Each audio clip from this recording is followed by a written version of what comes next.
Hello everyone, welcome back to my channel. The question of the day is on Leopold manoeuvre. आज की इस video में मैं आपको लियोपोल्ड मैनवर के बारे में बताऊंगा.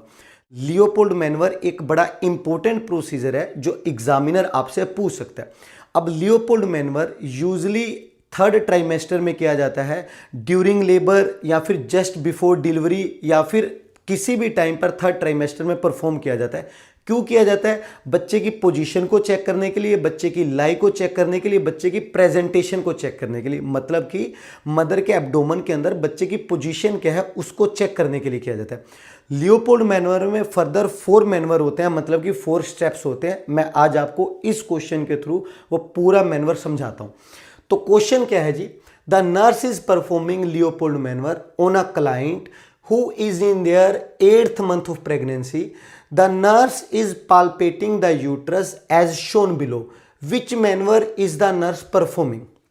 तो अब इस फोटो को देखकर वो कह रहा है जी जो नर्स कर रही है, तो बताओ ये कौन सा मैनवर परफॉर्म किया जा रहा है. Let me tell you. हमारे पास ऑप्शन क्या है?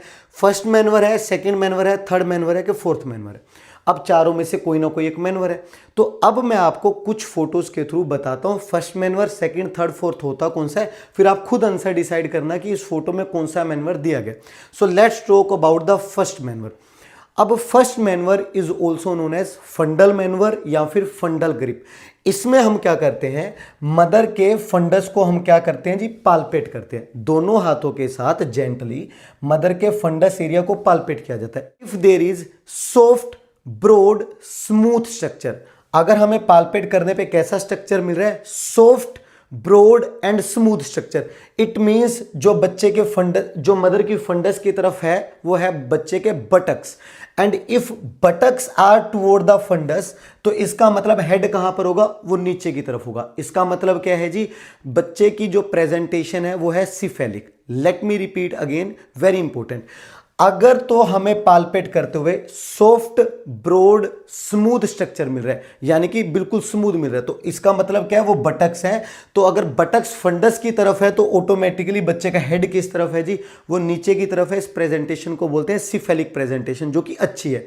But if during palpation there is round hard globular structure, if there is round hard globular structure, इसका मतलब क्या है जी? बच्चे का हेड ऊपर की तरफ है. तो अगर बच्चे का हेड ऊपर की तरफ है तो बच्चे के बटक्स कहां पर होंगे? नीचे की तरफ. इस प्रेजेंटेशन को क्या बोलते हैं जी? Breech presentation. Let me repeat again. Fundal grip में हम क्या चेक करते हैं? फंडल एरिया को पाल्पेट करते हैं. बटक्स ऊपर की तरफ है या फिर हेड ऊपर की तरफ है, यह हमें पता चलता है. कैसे पता चलेगा? If there is soft, smooth, broad structure, वो बटक्स हैं तो वो क्या कहते हैं जी? प्रेजेंटेशन बड़ी अच्छी है, सिफेलिक प्रेजेंटेशन.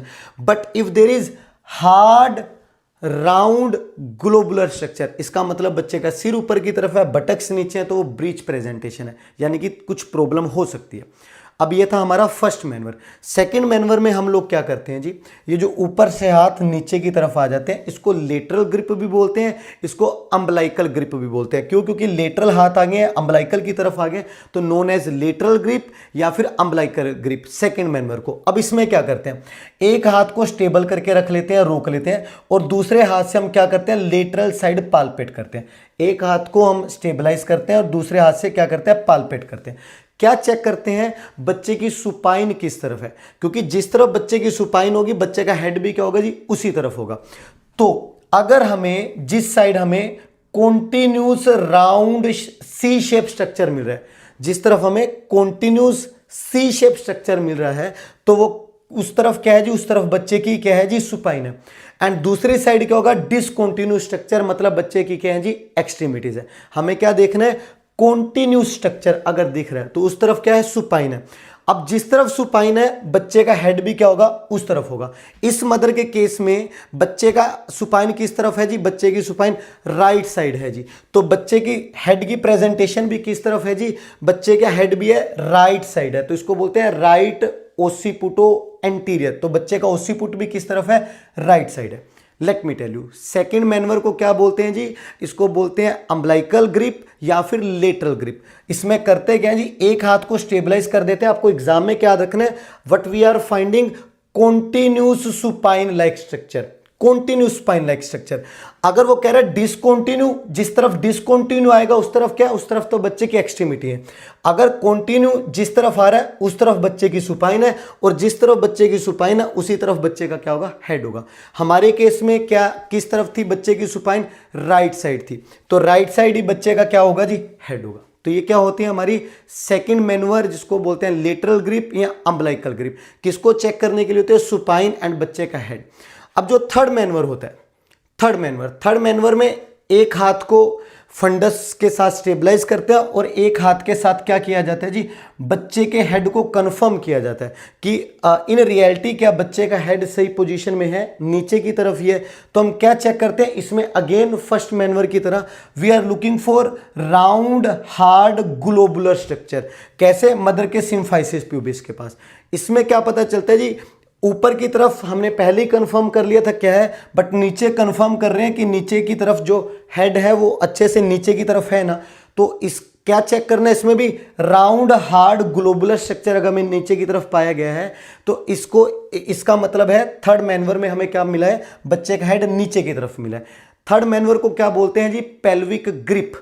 थर्ड मैनवर को क्या बोलते हैं, पेल्विक ग्रिप। क्यों पेल्विक ग्रिप बोलते हैं, क्योंकि यहां पर हमने क्या किया, बच्चे के क्या कहते हैं, मदर के पेल्विस में ग्रिप बनाकर बच्चे की पोजीशन को देखने की कोशिश की है। किसको कंफर्म करते हैं, क्या 100% हेड नीचे की तरफ है, इसको कंफर्म करते हैं।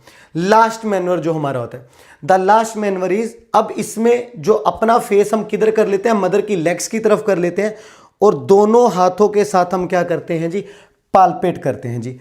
क्यों पाल्पेट करते हैं, इंगेजमेंट चेक करने के लिए कि अगर बच्चे का हेड नीचे है वो कितना पेल्विस के अंदर इंगेज हो गया।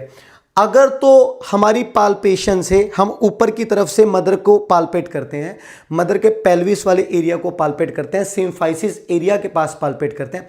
अगर तो बच्चे का हेड मूव हो रहा है, हमारे दबाने से दब रहा और ऊपर आ रहा है, इफ हेड इज मूवेबल मतलब अभी इंगेजमेंट नहीं हुई है, अभी बच्चे का सिर बहुत अंदर तक नहीं गया।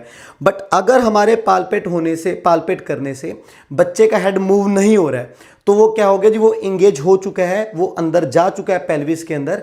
तो इसका मतलब क्या है, mother is almost ready for delivery. तो ये हम 4 मैनवर करते हैं। कौन कौन सा मैनवर करते हैं हम लोग, फर्स्ट मैनवर को बोलते हैं फंडल ग्रिप। क्या चेक करने के लिए करते हैं, फंडस की तरफ बटक्स हैं या हेड है। नंबर 2 मैनवर क्या हो बोलते हैं, इसको बोलते हैं लेटरल ग्रिप या अम्बलाइकल ग्रिप। इसमें क्या चेक करते हैं, सुपाइन किस तरफ है।